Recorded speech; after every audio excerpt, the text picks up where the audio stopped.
예, 정치의 맛을 제대로 느껴보는 시간입니다. 김남국의 국, 박수영의 수, 지난 정치 맛집 국수대담, 열띤 발언, 토론 오늘도 이어가 보겠습니다. 자, 김남국 더불어민주당 의원 전화로 연결됐습니다. 안녕하십니까? 네, 안녕하세요. 살고 싶은 도시 생생도시 안산 단원을 김남국입니다. 예, 그리고 박수영 국민의힘 의원님 안녕하십니까? 안녕하세요. 박수현입니다.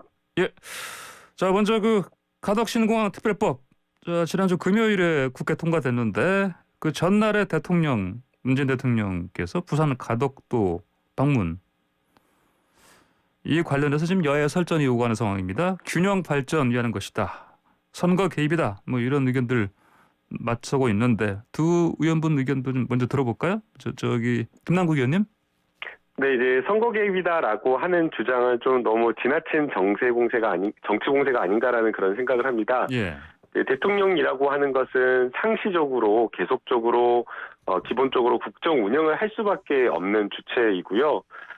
대통령이 정책의 어떤 일환으로 현장을 방문을 한 것 자체를 선거 개입이다라고 하는 것은 좀 너무 지나친 것 같습니다. 예. 만약에 대통령이 이 정책을 이야기를 하면서 뽑아달라라고 했다라거나 예. 아니면 이걸 선거에 이기기 위해서 적극적으로 활용하면서 무엇인가 개입을 했다라고 하면 모르겠지만 그런 차원이 아니라 정말 이런 어떤 우리 가덕도 신공항이 필요하다라는 것을 그 지역에 있는 많은 부산 시민들과 함께 공유하면서 이 공항에 대한 발전상을 그린 것이기 때문에 이거 자체를 좀 선거 개입이다라고 해버리면 사실상 시간적으로 뭔가를 자른다거나 뭘 한다는 걸 할 수가 없기 때문에 예. 대통령에게 선거했으면 아무것도 하지 말라라는 말과 다를 바 없어서 좀 너무 무리한 좀 공격인 것 같다라는 생각을 하고 있습니다. 네, 박수현 의원님 의견은요? 네, 특별법 자체는 우리 사장께서 말씀하신 대로 균형 발전을 위한 법안이면 틀림이 없고요. 예. 근데 이제 대통령께서 가덕 방문하신 거, 이건 저는 김남국 의원님하고는 의견이 완전히 다른데, 예. 명백하게 선거 개입이다. 왜냐하면 보궐선거가 이제 한 달 정도 남아 있는데, 여기 가실 때 혼자 가신 것도 아니고, 여당 대표, 여당 원내대표, 그다음에 정부 강요들, 그다음에 지자체 울산시장, 경남지사, 부산시장군랑 등 전부 총동원해서 갔는데 예. 가덕도가 어떤 곳이냐? 부산시장 선거, 보궐선거에서 가장 큰 쟁점이 되고 있는 곳이거든요. 여야 간에. 네. 근데 그것을 선거 직전에 30여일 남아놓은 상태에서 가셨다는 것 자체가 저는 선거 개입 의혹을 받을 충분하고 예. 이렇게 대규모로 강요랑 그 지자체장들을 데리고 갔는데 중앙선관위원회가 저는 직무유기를 하고 있다. 이거 당연히 경고를 해야 되는데 예. 경고도 하지 않고 있는 상태다 이렇게 생각합니다. 예, 알겠습니다. 자, 예산도 좀 볼게요. 7조 원이면 된다. 근데 아니다. 28조 원 들 것이다. 이거 계산이 다른데 어느 게 맞습니까? 이거 김남국 의원님. 이거는 예. 박수영 의원님께서 더 잘하실 것 같은데요. 부산 지역구니까요. 예. 먼저 그럼 박수영 의원님. 그러죠. 예. 28조 원 들어간다고는 국토부가 낸 자료가 있었는데 이게 보도가 된 다음 날 예. 국토부가 다시 해명 자료를 냈습니다. 이 숫자가 정확하지 않다. 네네. 이렇게 해명 자료를 냈습니다. 우리가 원래 이제 계산했던 돈은 7조 5천억입니다. 예. 7조 5천억이라는 돈은 가덕도의 국제 물류용 활주로 하나를 만든다는 데 드는 돈이 7.5조였습니다. 예. 국토부가 말하는 28조 6천억이라는 돈은 하나가 아니고 두 개를 만들고 김해공항에 있는 국내선과 군공항까지 전부 이전하는 걸로 예. 한 번도 논의된 적이 없는 군공항이나 국내선 이전까지 포함해서 돈을 부풀려 놓은 거거든요. 예. 그래서 처음에 7조 5천억 한 줄, 1본이라고 그러는데 할주로 하나 만드는 거하고는 전혀 다른 계산을 내서 7.5조 대 28조 6천억 이렇게 얘기한다는 거는 예. 서로 다른 기준을 가지고 얘기하는 거라서 엉터리였다고 봅니다. 예. 네, 공항의 규모와 활주로가 몇 개인지 네. 그리고 기술의 공법에 따라서 예산이 어마어마하게 달라진다라고 생각이 됩니다. 그래서 이제 가덕도 이제 신공항 특별법을 반대했던 사람들이 그 가장 큰 예산, 그러니까 28조 원이라고 하는 것을 앞서 이제 박수영 의원님께서 말씀해 주신 대로 가장 큰 규모의 공항을 계산을 했을 때 그 예산이 들어간다라고 보는 것이고요. 예. 지금 이제 처음에 이 말한 그 7.5조 원이라고 하는 가덕도 신공항이라고 하는 것은 특별법에 의해서 설계된 그러한 어떤 합리적인 그러한 예산이기 때문에 추가로 더 들어가는 것은 좀 네. 아니라고 보이고요. 예. 이 논란 자체가 어떻게 보면 반대를 하기 위한 좀 부담을 좀 가중하기 위한 그런 어떤 논란이었던 것 아닌가라는 생각이 듭니다. 예. 무엇보다 이제 중요한 것은 저희가 이제 많이 그러한 것들을 봐왔잖아요. 처음에 사업은 7.5조 원이라고 시작을 했는데 막 하마처럼 뭐 더 막 그 많은 국민들의 혈세가 들어가는 그런 경우가 있었기 때문에 예. 그러한 일이 발생하지 않도록 더 철저하게 저희가 국회에서 감시하는 게 좀 필요하다고 보입니다. 예, 철저한 감시 필요하다 말씀하셨습니다. 자, 그러면 지금 예비 타당성 조사 이것도 면제할 수 있다라고 지금 특별법 조항에 들어가 있지 않습니까? 이제 예. 그리고 또 부산시에서는 또 사전 타당 조사도 이것도 뭐 간소할 수 있다. 그거는 사실이 아니고요. 아닙니까? 이 예, 예. 법안을 정확하게 보시면은 예. 사전 타당성 조사를 간소화하겠다는 것은 최초의 그 초안에는 있었지만 예. 국토위에서 법안 심사 과정에서 사전 타당성 조사는 그대로 실시한다는 걸로 들어가 있고요. 예, 예. 그다음에 예비 타당성 조사 면제 부분은 조항이 들어있는 건 사실이지만은 예. 조항이 들어있지 않더라도 특별법에 예. 국가재정법 38조, 국가재정법 38조에 하면은 예. 얼마든지 예비 타당성 조사를 할 수 있는 조항이 있기 때문에 지역 균형 발전을 위해서 예. 예비 타당성 조사를 면제할 수 있다는 조항이 있기 때문에 예. 특별법에 그 조항이 없더라도 네. 일반법인 국가재정법에서 적용되는 조항을 다시 한번 더 적어놓은 것에 불과한 겁니다. 네. 특별히 이 사건에만 이 케이스에만 네. 예타를 면제하겠다는 게 아닙니다. 그리고 할 수 예. 있다라고 되어 있는 겁니다. 예, 아무래도 또 이제 언론에서 지금 가장 부각시키는 부분이 예타 부분이라서 저희 그렇게 여쭤봤는데 그렇더라도 예. 전반적으로 지금 뭐 이게 이제 부산 가덕 신공항 이거를 빨리 속도를 내야겠다 이런 부분에서는 그 의견들이 좀 모아지는 것 같지 않습니까? 어떻습니까?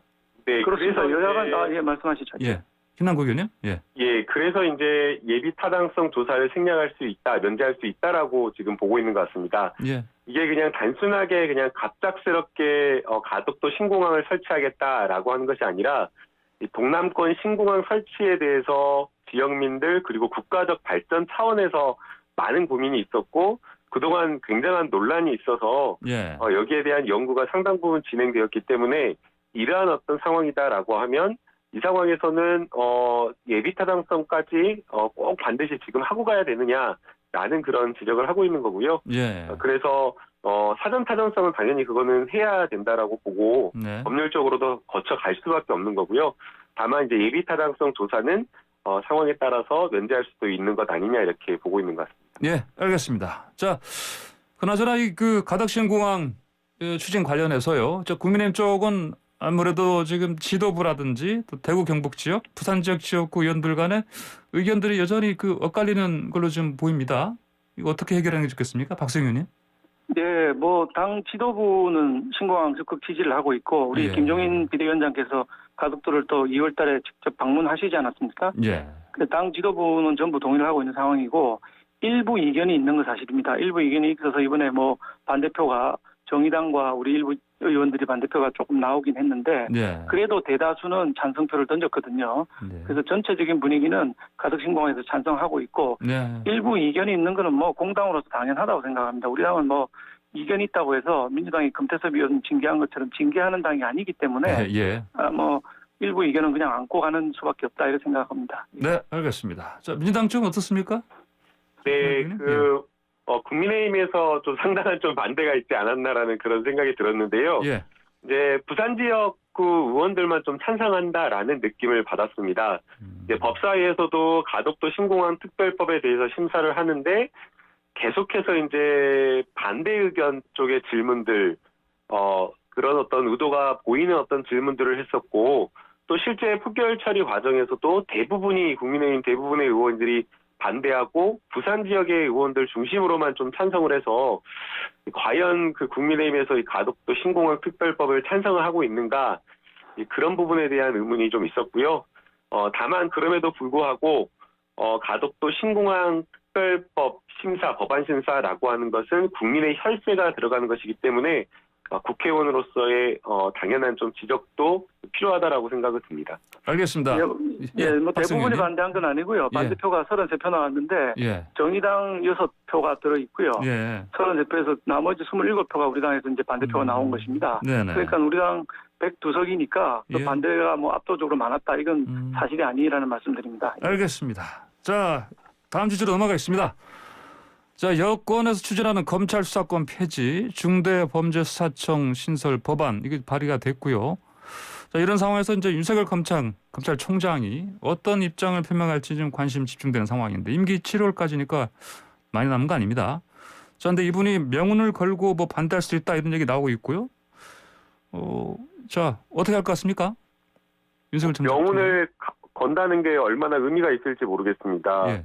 그 전에 이제 계속해서 검찰에 대해서 그리고 검찰총장에 대해서 예. 책임져야 될 만한 국면들이 상당히 많았었거든요. 네네. 잘못된 수사 이런 부분에 대해서 분명히 검찰총장이 책임을 지고 사과를 한다라거나 아니면은 물러나야 될 그러한 어떤 시기들이 국면 있었는데 그 당시에는 하나도 책임을 지고 있지 않다가 임기 불과 뭐 한 얼마 몇 개월 남겨놓지 않고 직을 건다라고 하면 그거는 우스운 일이라고 저는 보이고요. 예. 그래서 그 검찰 보통 때에 각 기관장이라든가 검찰총장 장관들이 자신의 직을 걸고 뭔가를 한다라고 하는 것에 대한 네네. 정치적인 어떤 무게가 확 떨어질 거라고 보이고요. 그리고 그 진심도 저는 별로 없지 않나라는 그런 생각이 듭니다. 과거에 그 윤석열 총장은 인사청문회 과정에서 수사기소 분리에 대해서 매우 바람직한 방향이다라고 찬성을 했었거든요. 예. 그런데 이제 와서 뭐 직을 걸고 이제 반대하겠다라고 하면 그때는 검찰총장 하고 싶어가지고 이 수사기소 분리에 대해서 찬성하고 또 이제 끝나려고 하니까 이제 반대한다라고 하면 결국에는 그 진심과 진정성을 의심할 수밖에 없는 그런 행동이라고 보입니다. 예, 박수영 의원님. 예, 중대범죄수사청이라고 하는 중수청 신설 문제는 예. 사실 그동안에 논의가 되지 않았던 것이거든요. 공수처 만들면서 6대 중대범죄에 대해서는 검찰에 그대로 남겨놓으면서 넘어갔는데 우리 수사권 조정한 지 겨우 이제 2달 정도 됐고 4년 동안 조용하다가 이번에 갑자기 또 중수청을 신설하겠다 이렇게 데드라인을 정해놓고 달려들고 있는데 이 이유가 뭐냐? 뭐 울산시장 선거라든지 월성 원전이라든지 이게 검찰의 수사가 칼끝이 청와대를 향하고 있으니까 이 수사마저 뺏어가겠다는 이런 지금 입장이라고 보여지고 있습니다. 그래서 이 문제는 대통령께서도 염려하셔서 속도 조절론을 말씀하셨거든요. 검찰개혁 2기 문제는 그 속도 조절 좀 해야 된다는 말씀을 하신 걸로 되어 있는데 이 대통령의 말씀마저도 패싱을 당하고 이 속도를 내고 있는 데 대해서 상당한 큰 우려를 표하고 싶습니다. 예. 우선은 대통령님께서 속도 조절로를 말씀하신 적이 없다라고 운영위에서 비서실장이 다시 정정해서 분명하게 말씀을 했고요. 그다음에 법무부 장관도 대통령님께서 그런 말씀을 하신 적이 없다라고 이야기했습니다. 근데 언론에서 이제 해석을 하고 있는 것으로 보이는데 저희는 여당에서 공식적으로 또는 비공식적으로 그런 내용을 전달받은 바 전혀 없고요. 그다음에 이제 이 중대범죄수사청의 이제 박수영 의원님이나 또 일부 야당에서는 이게 지금 현재 하고 있는 수사를 빼앗기 위해서 중수청에서 하기 위해서 하는 거다라고 이렇게 주장을 하시는 걸로 알지만 중수청은 설치되는 시점 자체가 1년이나 2년 뒤에 설치될 수밖에 없습니다. 당연히 하나의 기관이 뭐 뚝딱 이렇게 하루아침에 설치될 수가 없기 때문에 시간적으로 1, 2년이 걸립니다. 그렇다라고 한다면 지금 하고 있는 수사를 빼앗아가지고 다른 곳에 중수청에 주기 위해서 한다라는 것은 논리적으로 아예 사실상 불가능한 일이기 때문에 이런 비판은 좀 타당하지는 않은 것 같습니다. 네. 자, 예, 박수영 의원님 말씀하십니까? 속도 조절이라는 단어를 원래 비서실장님이 먼저 쓰셨다가 정확하게 그 단어를 썼느냐고 재촉을 하니까 정확하게 그 단어 쓴 것 같지는 않다 이렇게 얘기를 했는데 그런 취지의 말씀은 하셨다고 얘기를 했거든요. 조국 전 장관이 그 SNS에서 이런 얘기했습니다. 그 유승민 그리고 곽상도 의원이 2017년, 2018년에 각각 그 수사청 신설하는 법안을 제안했었다. 그렇기 때문에 또 윤 총장이 또 2019년 인사청문회에서 뭐 매우 바람직하다 이런 얘기를 했다. 이렇게 얘기를 하면서 자 중수청에 대해서 이렇게 그 계속 지지하는 그런 입장을 보였고요. 또 추미애 전 장관도 비슷한 입장이고 이게 법률권의 어떤 여론전으로 좀 볼 수도 있겠는데 이게 어떻게 보십니까? 이거는 먼저 김남국 의원님? 예, 조국 전 장관님께서 이제 제가 만든 이제 김남국 TV에 만든 영상을 이제 공유를 해주셨더라고요. 예. 이 금태섭 의원이 윤석열 총장에게 질의한 그 수사기소 분리에 대한 내용이었었는데요. 예. 지금 검찰이 가지고 있는 여러 가지 범죄, 뭐 마약이라든가 특수수사에 들어가 있는 그러한 어떤 범죄들을 분리해가지고 전문 수사기관을 설치하고 검찰은 결국에는 인권을 통제하고 기소권으로서 수사권 남용을 통제하는 그런 기관으로 거듭나는 게 필요하다라는 그런 취지의 질문이었는데 거기에 대해서 이제 윤석열 총장도 이제 적극적으로 동의를 했었습니다. 그래서 본질적으로 검찰이 어떤 기관인가라는 부분에 대한 고민인 거고요.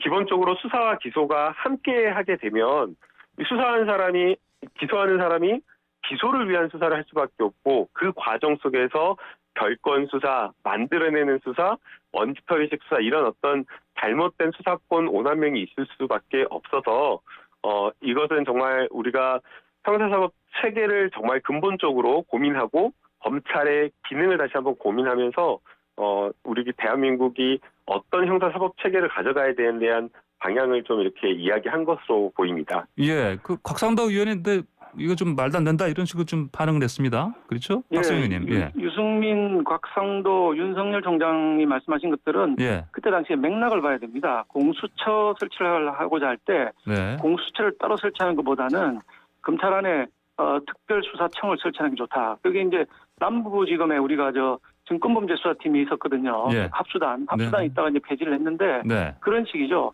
금융범죄수사청, 마약범죄수사청, 부패범죄수사청처럼 특수한 수사를 하는 청들이 들어온 것이 공수처를 만드는 것보다 훨씬 낫다. 네. 이런 입장이었고 이 청들은 전부 또 검사들이 수사를 하는 것입니다. 지금 말하고 있는 중수청은 검찰에서 완전히 분리된 또 검사도 아닌 사람들을 뽑아가지고 중수청을 운영하겠다는 입장인데 그건 그때 유승민, 곽상도, 윤석열 총장이 얘기한 것과는 전혀 다른 맥락에서 진행되고 있다는 말씀드립니다. 예, 알겠습니다.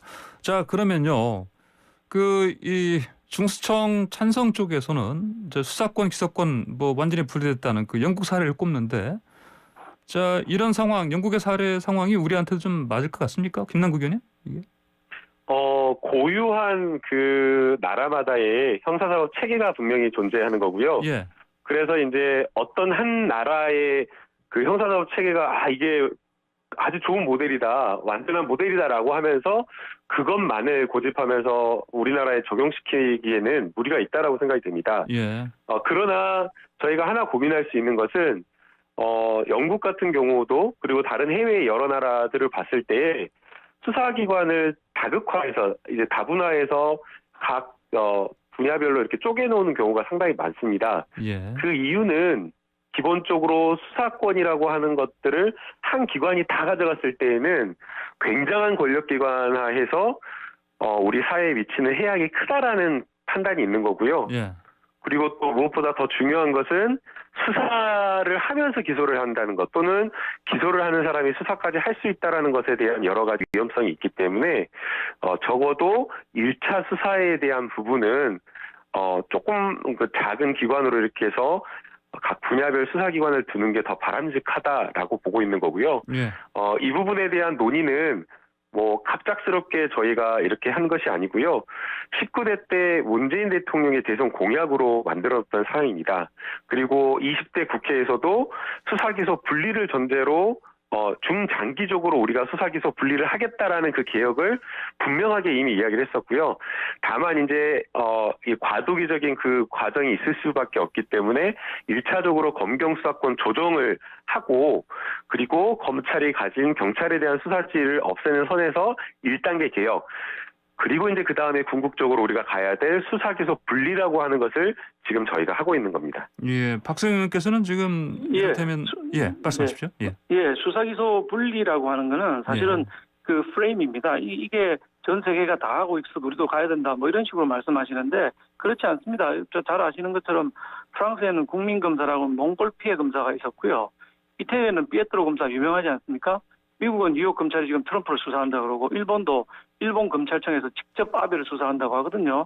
즉 검찰이 중대범죄에 대해서 직접 수사하고 기소하는 거는 어느 나라나 선진국이 다 있는데 선진국은 다 수사기소 분리하니까 우리도 가자. 이거는 팩트가 우선 틀렸고요. 우리나라의 경우를 보더라도 경찰이 수사를 잘못한 것을 검찰이 발견해낸 사건들이 많습니다. 그게 인권보호에 도움이 됐는데 대표적인 게 박종철 고문치사 사건, 그다음에 부천서 성고문 사건 등등 아니겠습니까?